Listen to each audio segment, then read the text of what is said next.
Assalamualaikum warahmatullahi wabarakatuh. Waalaikumsalam warahmatullahi wabarakatuh.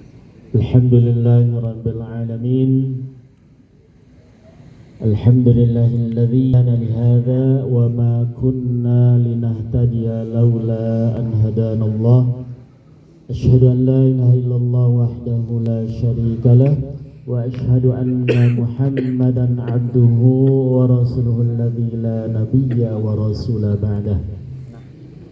Allahumma shalli wa sallim ala Muhammadin wa ala alihi wa ashabihi wa man tabi'ahum bi ihsanin ila yaumil qiyamah. Amma ba'd. Qala Allah ta'ala a'udzu billahi minasy syaithanir rajim. يا أيها الذين آمنوا اتقوا الله حق تقاته ولا تموتن إلا وأنتم مسلمون. وقال الله تعالى أيضا أعوذ بالله من الشيطان الرجيم والعصر إن الإنسان لفي خسر إلا الذين آمنوا وعملوا الصالحات وتواصوا بالحق وتواصوا بالصبر. صدق Allahul Azim.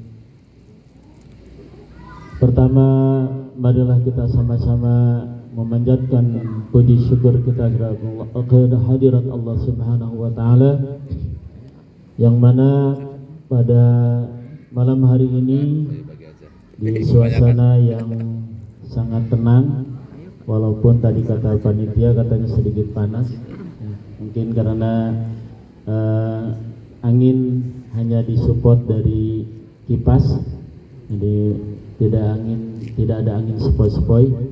Mudah-mudahan tidak mengurangi rasa syukur kita kepada Allah Subhanahu wa taala atas segala nikmat yang diberikan kepada kita sekalian, terlebih nikmat iman dan Islam, sehingga Allah mudahkan kita hadir di tempat yang mulia ini. Amin. Kemudian salawat dan salam semoga Allah Subhanahu wa taala menyampaikan kepada qudwah dan uswah kita, yakni Nabi Muhammad sallallahu alaihi wasallam, juga kepada keluarganya, para sahabat-sahabatnya, para tabi'in dan juga segenap umatnya hingga yaumul qiyamah. Yang saya hormati Ketua Panitia atau sekaligus Ketua Pengajian 2 Pekanan RW 03 Majelis Ta'lim Raudatul Jannah Al-Ustaz Heri Mustafa, dan juga segenap pengurus RW ya, dan juga stafnya, dan juga pengurus RT dari RT 1 sampai dengan RT 9, dan juga seluruh hadirin yang hadir pada malam hari ini, baik bapak-bapak, ibu-ibu, dan juga para remaja, para anak-anak yang mudah-mudahan sekaligus hadirnya di tempat ini menambah keberkahan kepada kita sekalian. Amin ya Allah ya rabbal alamin. Hadirin yang dimuliakan Allah Subhanahu wa taala, tentunya pada kesempatan malam hari ini saya duduk di tempat yang agak berbeda dari bapak-bapak sekalian. Ini mohon maaf sebelumnya ya, bukan bersengaja, saya tidak ada niat ini Pak Ustadz ya. Mudah-mudahan tentunya tidak mengurangi niat kita sekalian untuk hadir di tempat ini, walaupun mungkin sebagian bapak-bapak dan kita sekalian dalam suasana mungkin waktu sisa ya, seharian beraktivitas, dan tentunya ini menguras tenaga kita, dan di waktu yang harusnya kita beristirahat di rumah, namun Allah Subhanahu wa taala takdirkan kita untuk hadir di tempat yang mulia ini dalam rangka insyaallah yang pertama kita jalin silaturahim ukhuwah Islamiyah di antara kita sekalian, dan juga tentunya mudah-mudahan ada sedikit ilmu yang bisa kita sama-sama dapatkan di tempat yang mulia ini. Baik Bapak Ibu sekalian yang dirahmati Allah Subhanahu wa taala, saya tidak akan bosan mengulang-ulang apa yang sudah disampaikan, karena itulah sifat manusia, kalau tidak diulang maka seringkali kita lupa. Dan tentunya salah satu kunci agar tidak lupa adalah diamalkan. Nah, khawatirnya sebagian kita karena kesibukan kita tidak maksimal untuk mengamalkannya sehingga Allah Subhanahu wa taala lupakan kita atas ilmu-ilmu kita. Nauzubillahi min dzalik. Yang pertama, dulu kita di hadis pertama Allah Subhanahu wa taala melalui lisan Rasulullah SAW dalam hadis yang diriwayatkan oleh Abu Hurairah, ya, itu berpesan bahwa hak muslim dengan sesama muslim itu ada 6. Ini saya ulang lagi. Yang pertama adalah jika kita bertemu dengan sesama muslim, maka kita mengucapkan salam. Nah, ini hak pertama, yang hak muslim terhadap sesama muslim, termasuk kita terhadap saudara kita. Kemudian yang kedua adalah apabila saudara kita yang muslim mengundang kita, maka kita wajib memenuhinya dengan syarat di antaranya adalah tidak ada kemaksiatan di dalamnya. Nah, ini mungkin masih banyak syarat dan ketentuan yang lain. Nah, di antaranya itu. Kemudian yang ketiga adalah jika seorang muslim atau saudara kita meminta nasihat kepada kita, maka kita wajib memberikan nasihat selama kita bisa. Nasihat ini luas, bukan hanya dalam urusan dunia atau syariah, tetapi dalam urusan dunia juga atau muamalah. Jadi semua bersifatnya umum. Kemudian yang keempat adalah ini yang sering terjadi, ya, baik disengaja maupun tidak disengaja, adalah ketika saudara kita muslim bersin dengan catatan yang bersin ini mengucapkan hamdalah atau memuji Allah Subhanahu wa taala dengan mengucapkan alhamdulillahirabbil alamin atau alhamdulillah. Maka kewajiban yang mendengar ucapan ini adalah mendoakan saudaranya dengan doa yarhamukallah. Nah, kemudian yang bersin mendoakan kembali saudaranya yang mendoakan dengan yahdikumullah. Nah, ini hak, ya. Jadi kalau kita tidak tunaikan, maka kita tidak menunaikan hak sesama muslim. Kemudian berikutnya adalah yang kelima, jika ia sakit maka jenguklah. Nah, ini mudah-mudahan ibunda kita, Ibu Erni, ya, Ibu Haja Erni Miin, ya, ibu atau istri dari Bapak Dodi Syaful Bahri, ya, mudah-mudahan yang sempat menjenguk silakan dijenguk, yang minimal kita doakan, ya, kita doakan semoga beliau diberikan kesembuhan sebagaimana kesembuhan semula dan tidak kembali lagi sakitnya. Kemudian juga guru kita, ya, mungkin sudah beberapa waktu memang dengar ada kurang sehat, ya, mudah-mudahan beliau diberikan kesehatan sehingga bisa kembali memberikan ilmunya kepada kita sekalian. Ustaz Dr. Andes Padi Hidayatullah. Baik, yang sempat menjenguk yang saudara kita, maka jenguklah, ya.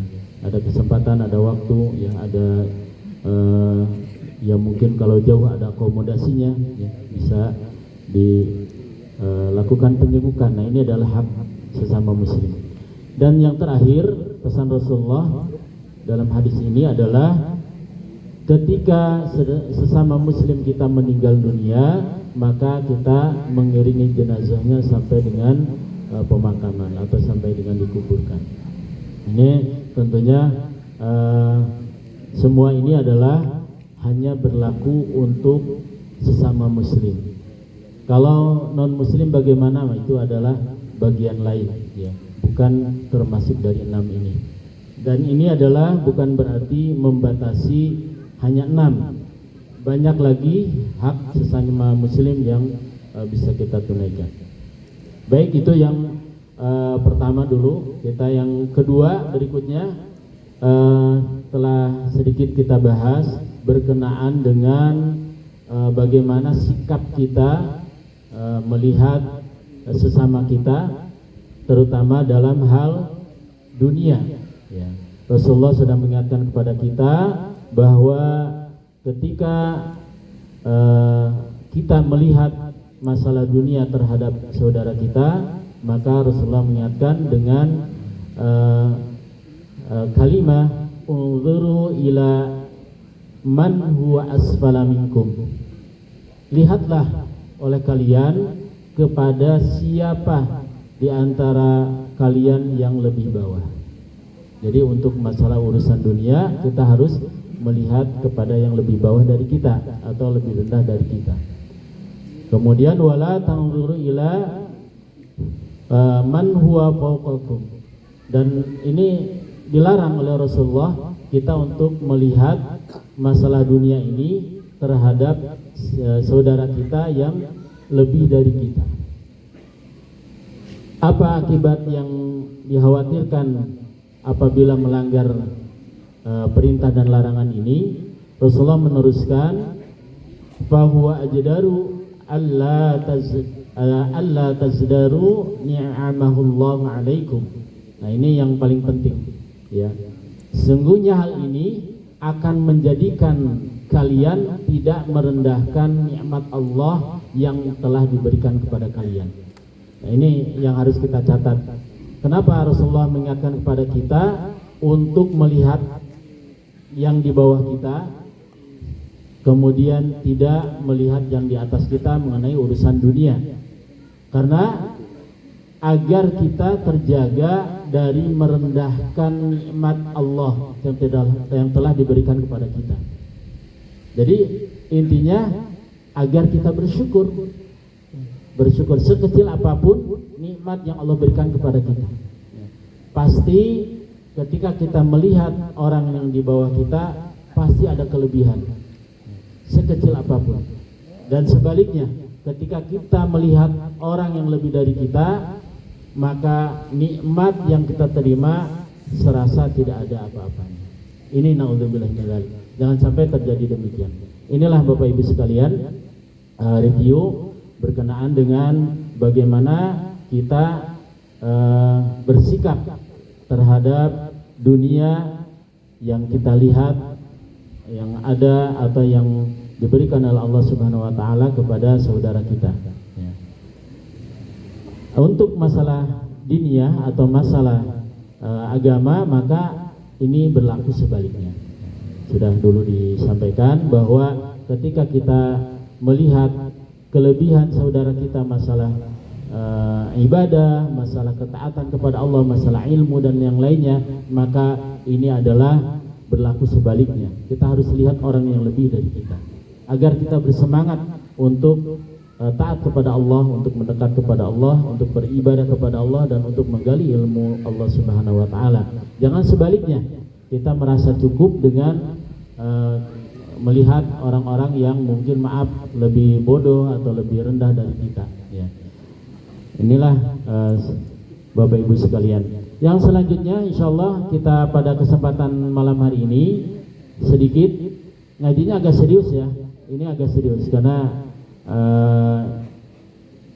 saya inginnya walaupun tidak banyak waktu yang disita, ya, atau dimanfaatkan, tapi sedikit kita ada hasilnya, ya, ada hasilnya. Nanti kalau yang mungkin ada candanya, mungkin nanti momennya lain lah, ya, momen ceramah aja, ya, itu bisa sejam 2 jam, ya. Kita setengah jam atau 15 menit sudah cukup insyaallah. Sudah berapa menit Pak? Kayaknya kalau jam saya sih belum nyampe 10 menit kan. Baru 2 menit. Ya, baik. Pada kesempatan malam hari ini, ya, setelah kita review tadi, kita akan masuk ke hadis yang ketiga, ya. Hadis yang ketiga ini berkenaan dengan hakikat kebaikan dan dosa. Ini mungkin sangat berkaitan dengan kita sekalian, ya, dalam kehidupan kita sekalian. Rasulullah SAW dalam hadis, ya, yang diriwayatkan oleh Imam Muslim, ini hadisnya Bismillahirrahmanirrahim. Wa anin Nawas ibni Sam'an radhiyallahu anhu qala sa'altu Rasulullah sallallahu alaihi wasallam 'anil birri wal ismi faqala al birru husnul khuluq wal ithmi ma haka fi sudurik wa karihtu ayyattali'a ila alaihin nas attali'a alaihin nas. Nah, dari ini hadis dari bukan dari Abu Hurairah ya, hadis ini dari sahabat Nawas bin Sam'an radhiyallahu anhu. Beliau berkata, aku bertanya, sa'altu Rasulullah sallallahu alaihi wasallam, aku bertanya kepada Rasulullah sallallahu alaihi wasallam anil birri wal ismi, tentang albir. Albir itu adalah mana singkatnya adalah kebajikan atau kebaikan. Wal ismi atau makna singkatnya adalah dosa. Jadi beliau ini bertanya apa itu kebajikan dan apa itu dosa. Faqala Rasulullah sallallahu alaihi wasallam, Rasulullah bersabda, al-birru husnul khuluq. Nah, ini yang beliau sampaikan adalah albir atau kebajikan itu adalah akhlak yang mulia.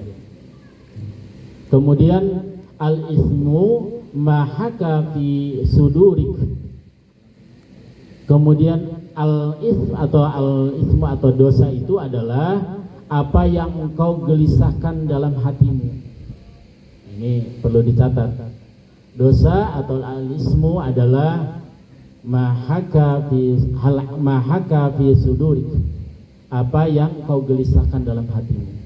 Kemudian wa karrahta an yattali'a alaihin nas.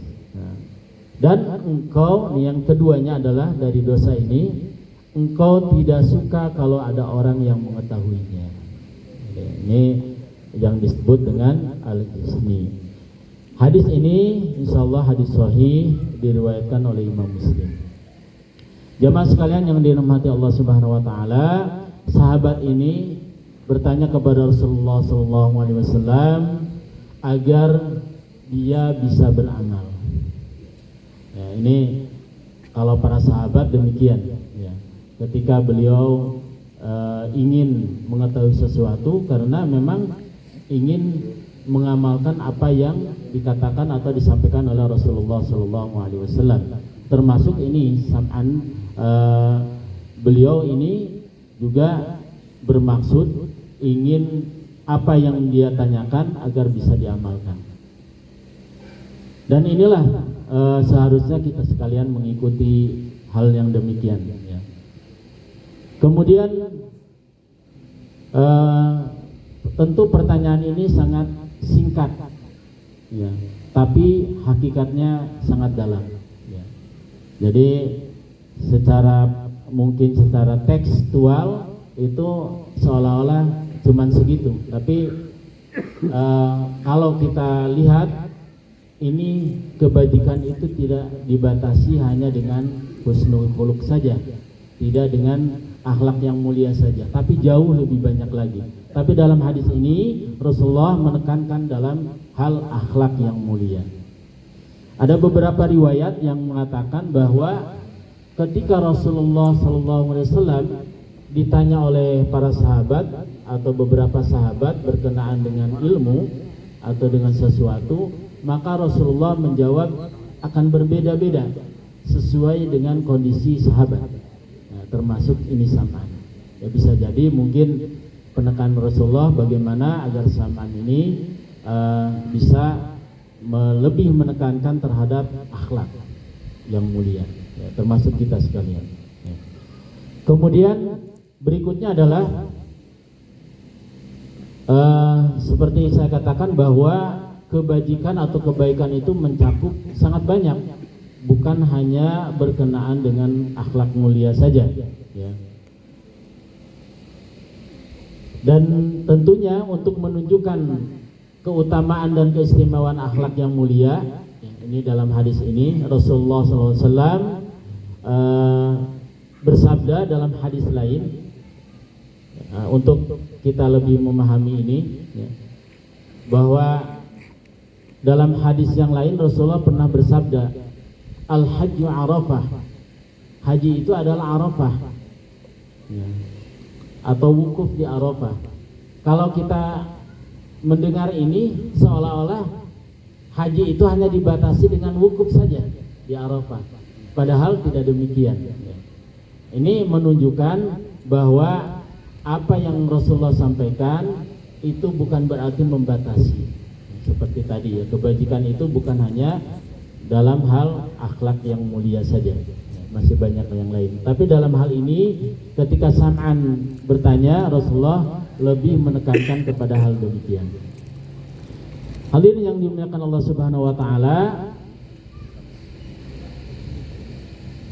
dalam hadis hadis ini menunjukkan bahwa kalau kita bicara akhlak yang mulia, kita yang dimiliki oleh seseorang ini sangat berpengaruh terhadap timbangan kebajikannya nanti di akhirat.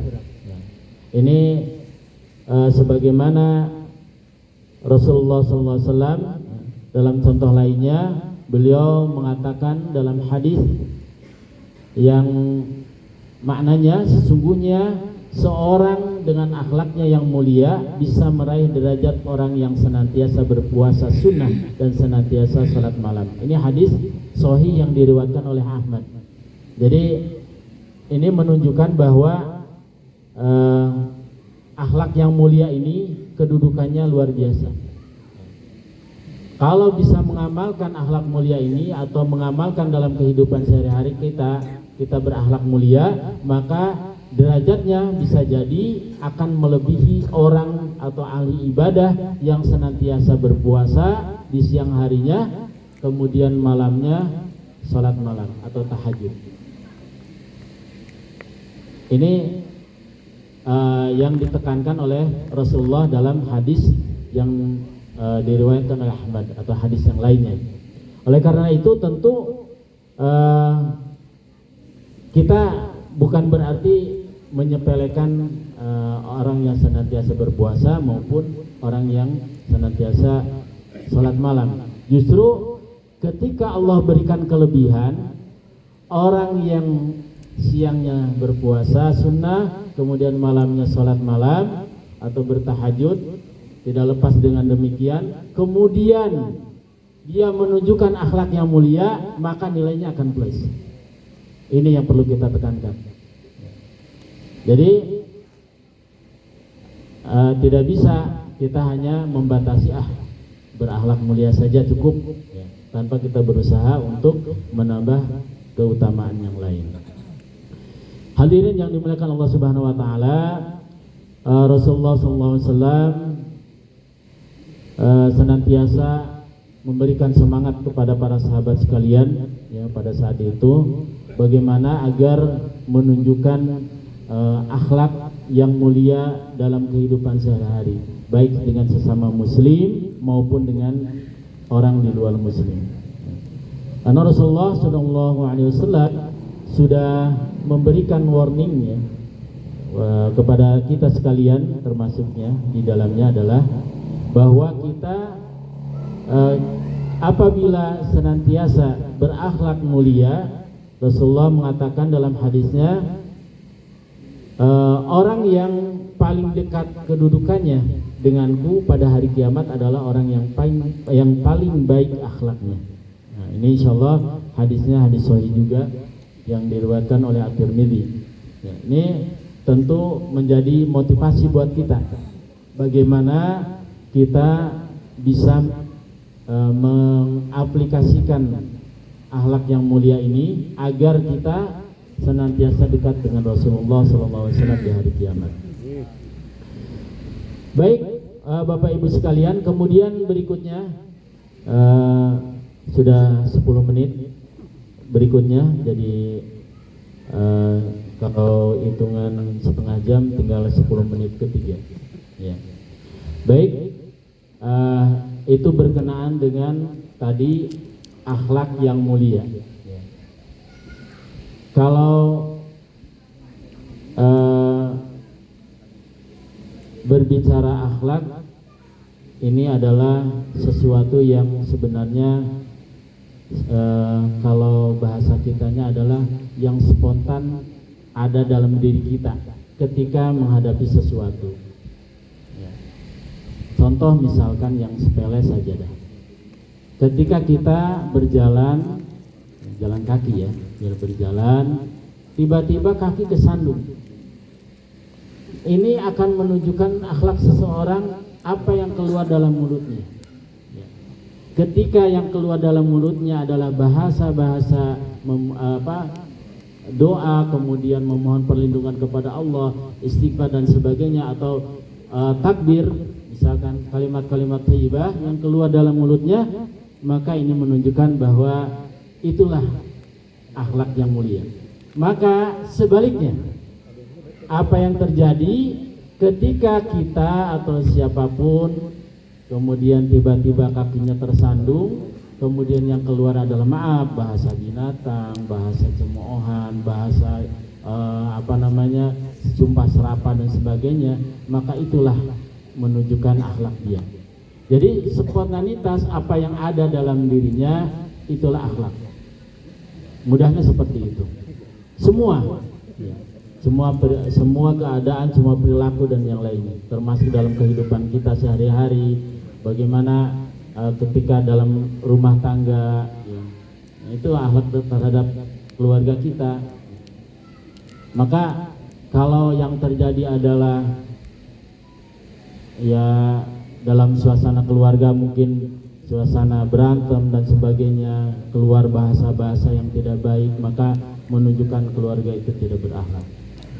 Tetapi sebaliknya, ketika dalam suasana keluarga kemudian timbul suasana tenang, kemudian ketika terjadi hal-hal yang mungkin tidak biasanya, maka kembali kepada Allah, inilah menunjukkan akhlak yang mulia. Hadirin yang dimuliakan Allah Subhanahu wa taala, kemudian kalau kita bicara yang kedua berkenaan dengan al-ismu. Al-ismu ini adalah dalam hadis ini diterangkan bahwa al-ismu itu mensyaratkan dua ciri utama ini ya, dua ciri utama. Yang pertama adalah tadi, ketika al-ismu itu mahaka fi sadrika, maka ketika hatimu gelisah melakukannya. Nah, ini sebenarnya ada catatan khusus ini, dengan catatan khusus, karena maaf ya, orang yang senantiasa terbiasa dengan berbuat dosa, orang yang mungkin maaf hatinya yang sudah tidak lagi jernih, karena kan dosa itu bagaikan titik hitam dalam lembaran putih. Jadi kalau sekali berbuat dosa mungkin terlihat jelas titik hitamnya di atas yang putih. Terus begitu dosa ini kita lakukan sementara pembersihan tidak ada, maka yang lembaran putih ini lama-lama jadi gelap ya, jadi gelap. Nah, maka tidak ada lagi jernih dalam hatinya. Nah, ini catatan ketika seseorang ya biasanya memang perbuatan dosa yang dilakukan itu akan terlihat di awal dia melakukan dosa. Tapi berbeda dengan sudah rutin, sudah terbiasa, maka akan hilang. Ya. Nah, syarat inilah berlaku bagi yang hatinya masih jernih, yang masih bersih, ataupun nodanya belum banyak.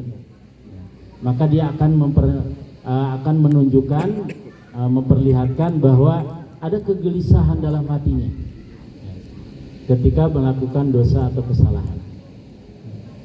Nah, ini baik dalam keadaan bersendiri maupun dalam keadaan banyak orang, ya, biasanya gelisah. Nah, maka sangat beruntunglah kita sekalian ya, bersyukur kehadirat Allah Subhanahu wa taala apabila kita melakukan dosa sekecil apapun, kita terasa dalam hati kita, oh ini dosa, gelisah, resah, nggak enak, perasaannya nggak enak. Nah itu kita harus bersyukur.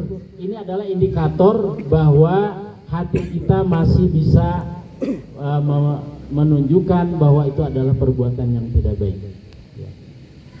Namun sangatlah menyesal, bersedih ketika maaf terbiasa dengan perbuatan dosa, kemudian tidak ada lagi rasa bersalah, tidak ada lagi rasa gelisah dalam hati, yang adalah enjoy, menikmati, maka itu adalah sudah termasuk hal yang harus kita mohon perlindungan kepada Allah Subhanahu wa taala agar kita kembali lagi kepada hati yang jernih. Ini yang keduanya adalah syarat keduanya atau ciri yang kedua adalah ketika kita tidak lagi atau tidak mau perbuatan kita dilihat oleh orang lain. Ini indikasi kedua bahwa itu adalah perbuatan dosa atau tidak baik. Ya. Silakan Bapak Ibu sekalian, ya. Kecuali mungkin yaitu maaf, indikasinya sudah hilang. Indikasi dalam arti hatinya sudah gelap, kemudian tidak ada lagi hidayah dari Allah Subhanahu wa taala untuk membedakan mana yang batil, mana yang benar, maka rasa ini akan hilang. Dengan sendirinya akan hilang. Maka ketika kita masih punya rasa ini, yang pertama hati kita gelisah ketika berbuat dosa, kemudian kita takut dosa kita diketahui orang lain, baik orang terdekat maupun orang jauh, ya, maka itulah indikasi bahwa kita masih punya filter dalam diri kita. Ya. Di dunia ini pada masa ini tentunya maaf banyak sekali terbuka perbuatan-perbuatan saudara kita, aib-aib saudara kita, ya termasuk kita sekalian mungkin di dalamnya dengan media, ya begitu terbuka dan tanpa rasa dosa. Ya, ini mungkin salah satu indikasi bahwa kemunduran saudara-saudara kita, ya mungkin kita sekalian mudah-mudahan tidak termasuk di dalamnya, akan filter bahwa ini adalah perbuatan tidak baik, bahwa ini adalah perbuatan dosa, maka tentunya dia akan menikmati apa yang dia sajikan di depan umum, ya. Dan tidak lagi ada rasa malu dilihat orang. Ini yang tentunya akan menjadi bumerang buat kita. Dosa kita akan terus bertambah tanpa merasa itu adalah berdosa, kemudian kita tidak merasa bahwa itu perlu untuk meminta ampun kepada Allah Subhanahu wa taala. Demikianlah Bapak Ibu sekalian, insya Allah sepertinya sudah cukup 30 menit ya untuk apa yang saya sampaikan, baik dari review dan juga dari tambahan. Mudah-mudahan nanti pada kesempatan lain kita bisa sama-sama lebih menajamkan lagi. Yang penting adalah pesan saya pada malam hari ini untuk membedakan apa itu albir atau kebaikan dan apa itu al-ithmi, maka marilah kita jernihkan hati kita, marilah kita putihkan pikiran kita agar kita bisa membedakan mana yang hak, mana yang batil, ya. Jangan sampai kita dalam kehidupan sehari-hari kita merasa bangga ketika kita berbuat dosa, bahkan maaf dipertontonkan di depan umum melalui media-media yang saat ini mungkin sangat mudah diakses. Ya. Demikian kurang lebihnya mohon maaf.